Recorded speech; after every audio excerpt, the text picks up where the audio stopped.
तुम्ही सगळ्यांनी निवेदन दिलेलं आहे. आपण सगळे धारावीकर आहात ना? किती वर्ष राहतात धारावीमध्ये? 170 वर्ष तुमचा समाज, बरोबर आहे. पण तुम्हाला अदानीने पात्र केलं का नाही केलं? कारण त्यांना वाटते की तुम्ही तिथे आत्ता राहायला आले, बरोबर. आणि जर अपात्र केलं, तुम्हाला पात्र नाही केलं, अपात्र केलं, तर अदानी पाठवणार कुठे तुम्हाला? देवना डम्पिंग ग्राउंड ऐकलंय? तिथे पहिलं घरं बनवणार. तिथे आपल्या सगळ्या मुंबईचा कचरा जातो, तिथे तुम्हाला घरं बनवून देणार आहे. तुम्ही त्या कचऱ्यावर राहायला जाणार आहात? जायला तयार आहात? कारण हे आम्ही पहिल्यापासून बोलत आहे की तुम्ही विश्वास ठेवला अदानीवर, जसा आपण विकासाकडे ठेवतो, आणि सर्वे होऊ दिला, बरोबर आहे. सर्वे झाल्यानंतर जवळपास 80% लोक म्हणजे तुम्हीच सगळे, तुम्हाला त्यांनी अपात्र ठरवलं. म्हणजे तुमची जी जागा आहे वर्षानुवर्ष जे तिथे तुम्ही राहत आलेला, वर्षानुवर्ष जे तुम्ही राहत आलं, तिथे तुम्ही मुंबईत कामं केली, तुम्ही मुंबईत तुमचं आयुष्य घालवलं, आणि आता एका रात्रीत अदानी समूह येणार, धारावीचा पुनर्विकास होणार, धारावीचा पुनर्विकास होणार. जे उद्धव साहेबांना पाहिजे, जे मला पाहिजे ते आहे की पुनर्विकास म्हणजे तुम्हाला तुमची घरं पहिली मिळाली पाहिजेत, मग धारावीचा विकास झाला पाहिजे, मग अदानीचा विकास झाला पाहिजे. तुमचा विकास पहिला, धारावीचा विकास पहिला. पण आज काय होतंय की साधारणपणे आपण पाहतोय 1 जानेवारी 2000 सालापर्यंत जे असतील ते पात्र, त्याच्यानंतर सगळे अपात्र, त्यांना घरं घ्यायला लागणार, विकत घ्यायला लागणार. तुम्हाला स्लम इकडून उचलून तुम्हाला घर देण्याच्या ऐवजी पाठवणार कचऱ्याच्या डम्पिंग ग्राउंडवर. कोणालाही आपल्याला डम्पिंग ग्राउंडवर जायचं नाही. जर आपल्याला डम्पिंग ग्राउंडवरती जागा देणार असतील तर माझी पहिली मागणी ही आहे की तिथे 2 बंगले बांधावे. एक अदानी स्वतःसाठी बांधावं, दुसऱ्या जे धारावी रिडेव्हलपमेंटचे सीईओ आहेत त्यांच्यासाठी बांधावं. पहिल्या त्या दोघांनी तिथे 6 महिने राहावं, मग आपल्याकडे तिथे घर दिली. पण आता हा लढा जो आहे, हा लढा आपण प्रत्येक ठिकाणी लढणं गरजेचं आहे. मीडियाच्या समोर तुम्हाला मुद्दा पण आणलं खाली, कारण मीडियाच्या माध्यमातून जगभरात जायला पाहिजे की अदानी समूह मुंबईला कसं लुटत आहे. मी तुम्हाला आज विचारत आहे, ठीक आहे, तुम्ही एकदा अदानीवर विश्वास ठेवलात, तुम्ही सर्वे करून दिलात, उद्या अदानीची लोक तुमच्या घरावर येतील, धारावी रिडेव्हलपमेंट प्लॅनचे जे लोक आहेत ते तुमच्या घरावर येतील, घरातून बाहेर काढायला प्रयत्न करतील. तुम्ही घराच्या बाहेर जाणार आहात? तुम्ही अदानीवर विश्वास ठेवणार आहात? तुम्ही महाराष्ट्र सरकारवर विश्वास ठेवणार आहात? भाजपवर विश्वास ठेवणार आहात? जर ते आले तर मला हाक मारा.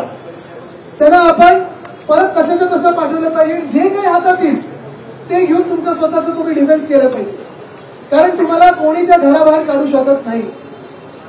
शिवसेना उद्धव बाळासाहेब ठाकरे पक्षाच्या मागण्या ह्या 2च आहेत आणि स्पष्ट आहेत. एक म्हणजे प्रत्येक धारावीकराला पात्रता ही झालंच पाहिजे. आता कट ऑफ डेट ही 2022ची झालीच पाहिजे, त्याच्या आधीची नाही, बरोबर आहे, सगळं बाकी झालं पाहिजे. आणि दुसरी म्हणजे प्रत्येक धारावीकराला धारावीच्या बाहेर नाही तर धारावीतच घर मिळालं पाहिजे, हक्काचं घर मिळालं पाहिजे, बरोबर एवढंही घडते. कारण तिथे आपल्याला अनेक समाज राहतात, तिथे हिंदू राहतात, मुस्लिम राहतात, मराठी राहतात, गुजराती राहतात, तमिळ राहतात, तेलुगू राहतात. पण भाजप सगळीकडे काय सांगते तर तिथे बांगलादेशी राहतात. तुम्ही मला सांगा, पण बांगलादेशी आहेत का? पण भाजपचा जो अपप्रचार चालू आहे, तुम्हाला घराच्या बाहेर पाठवलं म्हणजे तुमची जागा घ्यायची आणि जगातलं सर्वात श्रीमंत व्हायचं, हे तुम्ही करू देणार आहात? म्हणून तुम्ही लढायला जर तयार असाल तर मी तुम्हाला आज शब्द देतो की तुमच्या खांद्याला खांदा लावून आम्ही लढायला तयार आहोत. पण ही जी एकजूट आहे ती तशीच पाहिजे. धारावी बसवा समितीमध्ये जे कुठलेही पक्ष असतील आपण सगळे एकत्र राहूच. पण आज भाजपमधले पण जर कोण मुंबई प्रेमी असतील त्यांना पण मी अपील करतोय की हे सगळं वर्षानुवर्ष मुंबईत राहत आलं, मुंबईची वाढली, मुंबईची प्रगती झाली, मुंबईची प्रगती यांच्या हातामुळे सगळ्यांमुळे झालेली आहे. ह्याला घराबाहेर काढायचा विचार केला तर याद राखा, पहिलं लढायला येऊ ते आम्ही सगळे येऊ, मग आमच्याकडे तुम्हाला पुढे जायला लागेल. तयार आहात? धारावीसाठी लढायला तयार आहात? युतीसाठी तयार आहात? साठी तयार आहात? ठीक आहे, मी आता इथेच थांबतो. पण ही लढाई थांबणार नाही. मी तुमच्या सोबत आहे, उद्धव साहेब तुमच्या सोबत आहेत आणि मुंबईसाठी, महाराष्ट्रासाठी, धारावीसाठी आपण एकत्रच राहायला पाहिजे. धन्यवाद. जय हिंद, जय महाराष्ट्र.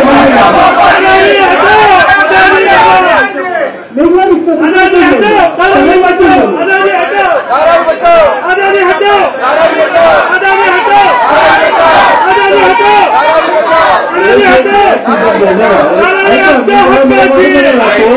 मला ऐकून घ्या जरा 2 मिनिटं. हे जे आपल्या DRDचे बिल्डर आहे ते प्रशासनाचे आहे, पण ते काय त्यांची भूमिका आहे काय आपल्याला काही समजत नाही. कारण मेघवाडी आहे, आपलं हे आहे कोळीवाडा आहे, अनेक आपले एरियाज आहेत. बरोबर. तुम्ही सगळे 305 मध्ये जाऊ शकणार आहात का?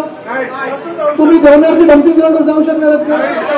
हेच म्हणून तुम्हाला सोबत राहायला लागेल आणि लढायला लागेल.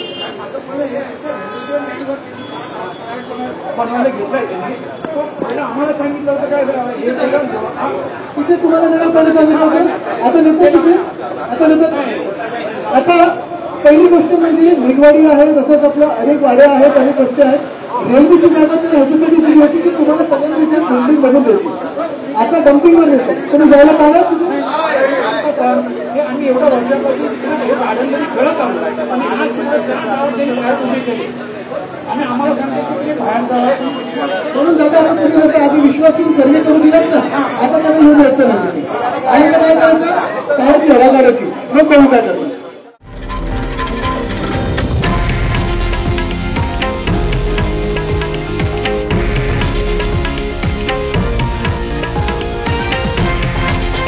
हे आहे देशातील नंबर 1 न्यूज नेटवर्क आणि आपण पाहत आहात TV9 मराठी, एकमेव.